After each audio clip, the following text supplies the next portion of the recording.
सोनक जी पूछ रहे हैं कि भवता कथितम सुत महदाख्यान मुत्तमम कृष्णस्य चरितम दिव्यम सर्व पातक नाशनम ईश्वरेणापि कृष्णेन कुतस्तव संप्रपूजितौ नूनता वा किम सत्तस्य तदेवं संशयो मम। है सुत जी, आपने बहुत अच्छा चरित्र भगवान कृष्ण का बताया, लेकिन भगवान कृष्ण ने क्यों शिव जी की आराधना की? हमें यहां संचय है, कृपया कर सूत सूत महाभागा आप इस संचय को दूर कर दें। सूत जी कहते हैं कि यही कथना जब मैंने अपने गुरु वेदव्यास जी से श्रवण किया था, तो वह कहते हैं कि सत्य मुक्तम तव्या राजन वासुदेवो जनार्दन शमः सर्वेषु कार्येषु देवानां दैत्यसूदनः तथापि मानुषं देहमाश्रितः परमेश्वरः कृत्वान् मानुषान् भावान् वर्षान् श्रमः समाश्रितान्। कृष्ण कह रहे हैं कि मैंने मनुष्य के भांति जन्म लिया है, मनुष्य की तरह कृत्य किया है, तो मनुष्य का धर्म है कि अपने इष्ट को साधना। कहते हैं ब्रह्मा जी से सब देवों से श्रेष्ठ कौन है? ब्रह्मा जी। और ब्रह्मा जी से भी श्रेष्ठ कौन है? विष्णु जी। विष्णु जी से भी श्रेष्ठ कौन है? शंकर जी। और शंकर जी से भी श्रेष्ठ कौन है? वह आद्या जगत जननी पराशक्ति। तो कोई बुराई नहीं है। कृष्ण कह रहे हैं कि मैं अगर मनुष्य की तरह जन्म ले रहा हूं, मनुष्य की तरह लीलाएं कर रहा हूं, तो इसलिए मैंने शिव की आराधना की। और जो शिव है वही विष्णु है, जो विष्णु है वही शिव है, और जो यह दोनों हैं वही मैं हूं। सब ये संपूर्ण संसार कृष्णमय है। क्या कह रहे हैं भगवान कृष्ण? कि संसार ही कृष्णमय है। आप कहीं और ना भटके। आप जानते हैं ना कि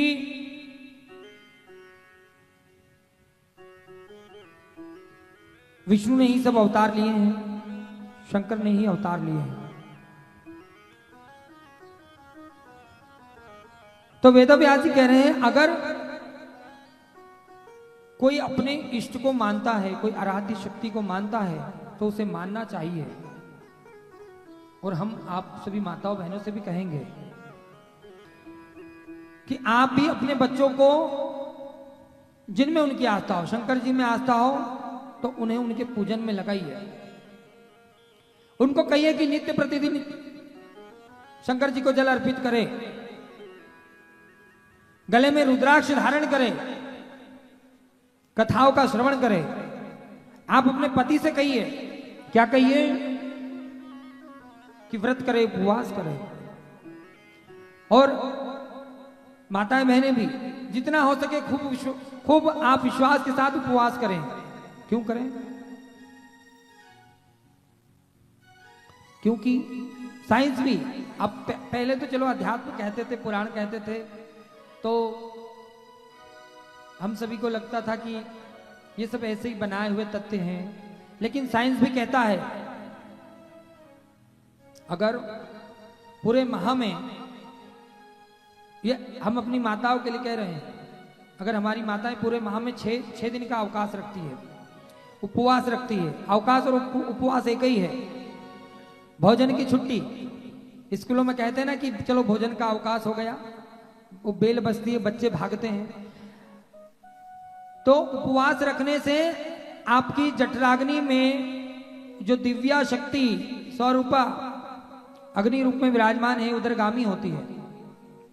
वह नाभि से, हृदय से कंठ तक, कंठ से मस्तक तक और मस्तक से शिखा तक आती है। और जब तक शिखा तक आपकी वह अग्नि शक्ति स्वरूपा ना पहुंचे तब तक आपके शरीर में वह स्वस्थता वह ऊर्जा आ ही नहीं सकती। और सबसे बड़ी बात, जो माताएं बहनें माह में 6 दिन का उपवास रखती है, पूरे वर्ष में 60 दिन का, कितने दिन का? 60 दिन का, उनको कैंसर नहीं होता, ये साइंस कह रहा है। छाती का जो कैंसर आज बढ़ गया है माताओं बहनों को, जो ब्रेस्ट का कैंसर कहते हैं, अगर कोई माता पूरे वर्ष में 60 दिन का उपवास करती है तो उसको कैंसर नहीं होता। कोई भाई अगर हफ्ते में 1 दिन का उपवास करता है तो उसका हाजमा बिगड़ता नहीं, उसका डाइजेशन सिस्टम बिगड़ता नहीं, उसको कब्ज नहीं होती, उसको पाइल्स नहीं होती, उसको एसिडिक प्रॉब्लम नहीं होती। और ये अलग बात है कि हमें कोई समस्या है, शुगर है या और कोई थायराइड है तो भोजन की आवश्यकता है, तो एक अलग बात है। लेकिन जो लोग पूर्ण स्वस्थ है और स्वस्थ रहना चाहते हैं, और चलिए पूरे वर्ष में आप उपवास ना करो, कोई बात नहीं, लेकिन आप ये नियम बना लो कि वर्ष में 4 नवरात्र आते हैं। कितने? चैत्र, माघ, आषाढ़ और शारदीय। ये 36 उपवास आपको स्वयं भी करने हैं माताओं को, और अपने घर में बच्चे नहीं करे ना तो खाना मत दो उनको, आप सिखा सकती हो। एक मां सर्वप्रथम गुरु रूप में देखी जाती है। पति नहीं उपवास करे तो काम पर से आए, रात को सब छोड़ दो, चूल्हा चक्की, और अपना ध्यान करो, जप करो। अपनी माला जब वो भोजन मांगे तो बोलना नहीं है, क्यों नहीं बनाया पता नहीं, कब बनाओगी वो भी पता नहीं, अरे आज बनाओगी कि नहीं बनाओगी वो पता ही नहीं है। हमको इतना पता है कि जब तक उपवास नहीं करोगे जब तक खाना नहीं बनेगा। फिर देखो, आप सही चीजें कराइए अपने परिवार वालों से।